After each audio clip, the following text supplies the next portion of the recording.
دیکھیں دو فیکٹر سمجھ لیں.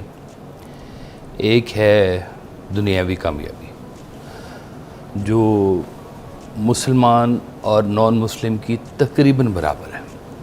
ہر آدمی چاہتا ہے کہ کچھ تھوڑا سا بینک بیلنس ہو, معاشرے میں عزت ہو, کچھ اس کی بات سنی جائے, کچھ اس کے قریب تعریف والے لوگ ہوں, تھوڑا سا سیاسی پس منظر بھی اگر آ جائے تو بڑی اچھی بات ہے. تو انسان معاشرے میں تھوڑا سا معتبر ہونے کے لیے اپنے آپ کو تھوڑا عزت افزائی کرنے کے لیے کام کرتا ہے. ہر بندہ کام کرتا ہے, ہر شعبے میں کام کرتا ہے, اور وہ چھوٹے چھوٹے سے گول بناتا ہے اور ان گولز کو اپنی ہی فیلڈ میں کہیں آگے لے کے جاتا ہے.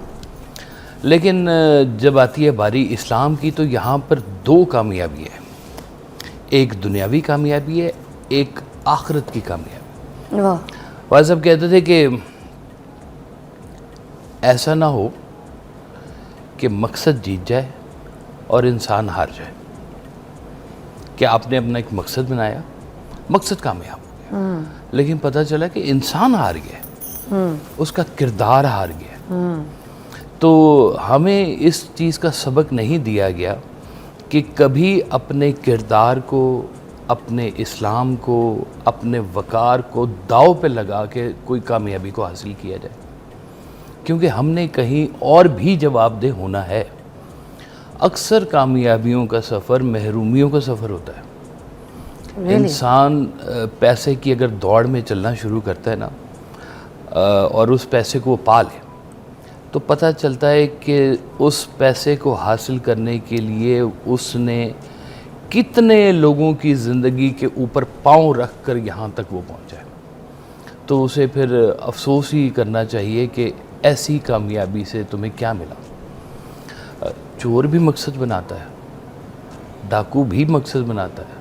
ہو سکتا ہے صبح وہ بھی رب تعالیٰ سے دعا کر کے نکلتا ہو, یا اللہ کو آج چنگا پارو مل جائے, ہے کوئی اچھا بندہ مل جائے, میں اس کے ہاتھ صاف کر سکوں. تو مقصد تو شاید کامیاب ہو جائے, لیکن زندگی ناکام ہو گئی.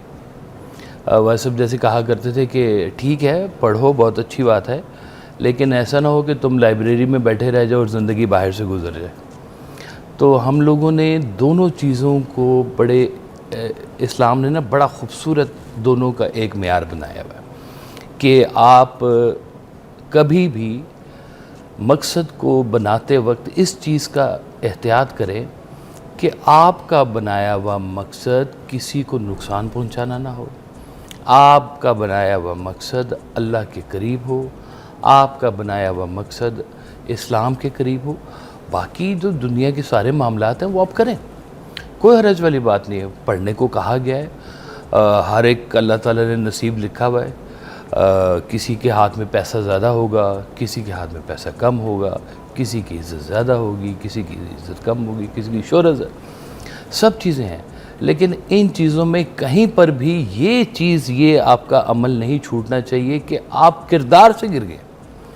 آپ کا عمل جو ہے وہ اس کی بارگاہ میں اگر قبول ہو رہا ہے تو پھر کامیابی کا تصور مکمل ہوتا ہے, ورنہ دنیاوی کامیابی خالی دنیاوی نہیں ہے. دنیاوی طور پر جن لوگوں کو کامیاب کہا گیا وہ بادشاہ سلامت کہہ لیں ان کو اپنے دور کے. اگر بادشاہ فرعون نکل آیا, پاور, پیسہ, طاقت, شہرت, سب کچھ, حکمرانی, اور لیکن رزلٹ حضرت موسیٰ علیہ السلام کے پاس ہے.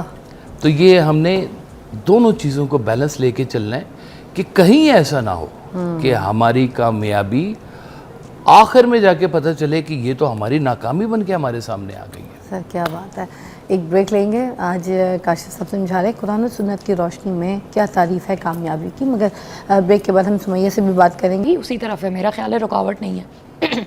اگر فقیری یا سادگی اگر ہے تو اس سے اچھی بات کیا ہے کہ آپ کو پرواہ ہی نہیں ہے, آپ کو اپنے انٹرنل اپنا پتہ ہے کہ میرے ٹیلنٹ کیا ہے, میری ورتھ کیا ہے, اور آپ نہیں کرتے. لیکن میں ایک درمیانہ ویو بھی دینا چاہوں گی ادھر. آپ نے کیونکہ پچھلی بات بھی کی نا, ایک میرا دوست تھا مجھے کہتا ہے بھائی میں گورنمنٹ آفس کے چکر لگائی جا رہا ہوں, وہ تو مجھے پوچھ ہی نہیں رہے, مجھے ایک سٹیمپ لگوانی ہے, ٹھیک ہے نا. اب میں نے کہا کیا کس طرح کے کپڑے, داڑھی جی بڑی ہوئی, ایسے ہی ذرا بسیدہ سا شلوار قمیض, بہت پڑھا لکھا, باہر سے پڑھا ہوا, بڑا اچھا.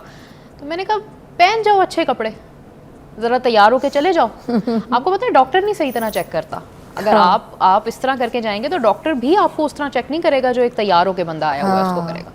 تو پریکٹیکلی میں یہ کہتی ہوں کہ اگر چھوٹے کاموں میں ایون اسلام میں جب تاجر جاتے تھے نا, جب تجارت کرنے جاتے تھے تو کہتے تھے بارگین بھی کرو, اپنے حق کے لیے بھی لڑو, وہ تم سے کم کرا رہے ہیں تم اپنی بات پہ اڑے رہو. تو پریکٹیکلی کچھ چیزوں میں اگر آپ کو تھوڑا سا اپنے آپ کو صحیح سنوار کے رکھنا پڑتا ہے, تھوڑا, یہ نہیں میں کہہ رہی کہ بہت ایکسٹراویگنٹ ہو جاؤ, اصل میں دس اینڈ دیٹ نہیں ہے, یہ ایک فیلسی ہوتی ہے, یا بالکل فقیر یا بالکل ہی ریڈ کارپیٹ, یہ بھی نہ رہو, کوئی مڈل میں رہ جاؤ. جیسے ڈینٹسٹ کے پاس اسکیلنگ کے لیے آپ جا رہے ہوتے ہیں, مگر اس کے باوجود گھر سے آپ ایکسٹرا ٹوتھ برش کر کے ماؤتھ واش کر کے جا رہے ہوتے ہیں, جبکہ جا اسکیلنگ کے لیے, صفائی کے لیے. ایسا ہی ہے, ایسا ہی ہے. تو تھوڑا سا اگر آپ دنیاوی اس میں کر لو گے, کہ تھوڑا سا اپنے آپ کو کر لو گے, اور آپ کو لگتا ہے وقتی طور پہ آسانی ہو رہی ہے, جیسے آپ کو پتا تھا آپ ابھی شو پہ آ رہی ہیں, you were such a beautiful sari, آپ نے ایک اچھا لباس پہنا, خوشبو لگائی, تو یہ تھوڑی سی تیاری آپ کہتی ہیں کہ یہ ایڈ آن از امپورٹنٹ, اور اس میں کوئی وہ والی بات نہیں ہے. ایسا ہی ہے. ٹھیک ہے, آپ کہتے ہیں نہیں ہے جی, اس میں بری بات نہیں ہے. میں نے کچھ عرصہ بینک کی جاب کی ہے, تو جو میرے سینئر جو میرے تھے, میں ایک دفعہ ان کے پاس آفس میں بیٹھا ہوں, ان کے کہا سب وہ سامنے مین گیٹ ہے, وہاں سے جب بندہ اندر آتا ہے نا, میں اسے آبزرو کرتا ہوں, یہ بندہ چل کیسے رہا ہے, اس نے گھڑی کون سی پہنی ہوئی ہے, اس نے سوٹ کیسے پہنا ہوا ہے, اس نے اپنی پرسنالٹی کو کیسے مینیج کیا ہوا ہے. کہتے ہیں وہ وہاں سے چل کے میرے پاس آئے گا, بولے گا تو کوئی بات پتہ چلے گی, لیکن میں نے اس سے پہلے اس کا پورا انالیسس کر کے میں نے اس کے بارے میں ایک رائے قائم کر لینی ہے. دیکھیں, فقیری کا مطلب کوئی گندا ہونا نہیں ہے, فقیری ایک مزاج کا نام ہے کہ آپ شو آف نہ کریں, نہ کریں. فقیر کو کس نے کہا ہے کہ گندے کپڑے پہن کے پھرنا ہے؟ یہ جن کی آپ بات کریں, فقیری کے بڑے شعبے ہیں. ایک فقیری ہوتی ہے جو معاشرے کو دھتکار چکی ہوتی ہے, وہ کہتی ہے کہ تم اسے عزت افزائی کہتے ہو, اس کھوکھلے پن کو عزت افزائی ہم نہیں کرتے, جاؤ. وہ انہوں نے کپڑے دوسرے پہن لیے, وہ چولے والے نہیں ہوتے, وہ ٹکڑیاں پیبند والے ہیں نا, رنگ برنگی. ہاں, تو وہ کہتے ہیں کہ تم اس کو صحیح کہتے ہو, تم اس کو اللہ سمجھتے ہو, جاؤ تمہیں پتہ ہی نہیں ہے, ہم ادھر تم سے ریجیکٹ کرتے ہیں, ہم تمہارے معاشرے کو ریجیکٹ کرتے ہیں. لیکن فقیری بالکل کسی ڈاکٹر میں بھی ہو سکتی ہے, فقیری کسی بیوروکریٹ میں بھی ہو سکتی ہے, فقیری کسی جہاز کے پائلٹ میں بھی ہو سکتی ہے.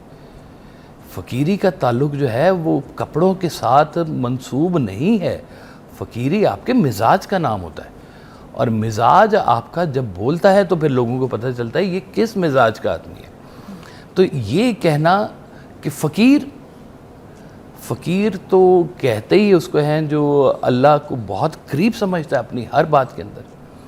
آپ نے جس کو فقیری کہہ کے ناکام کر دیا ہے, دنیا میں آج تک بڑے بڑے بادشاہوں نے بادشاہی چھوڑ کے فقیری اختیار کی ہے. آج تک کسی فقیر نے فقیری چھوڑ کے بادشاہت نہیں اختیار کی, کیونکہ ہمیشہ اس نے فقیری کو بڑا درجہ دیا ہے. تو یہ جو نامور لوگ ہوتے ہیں, اسلامی نقطہ نظر سے پوچھنا چاہوں گی کہ جو دولت مند لوگ ہیں, جو بہت نامور لوگ ہوتے ہیں, تو کیا انہی کو کامیاب سمجھا جاتا ہے اسلام میں؟ کیا اس کا پہلو ہے, نظریہ؟ بہت مشہور شخصیت ہیں جی, اللہ نگری کے رحمت کرے, اشفاق صاحب, اشفاق احمد. کیا بات ہے.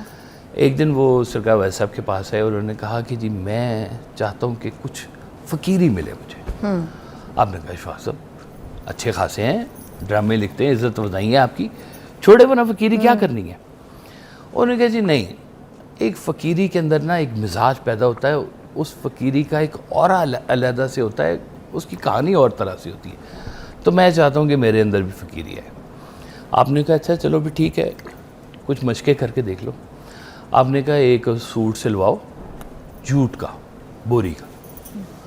کہتے میں گیا, بوری خرید کے لایا, سلوایا سوٹ, میں نے پہن کے دیکھا, ٹھیک لگ رہا تھا.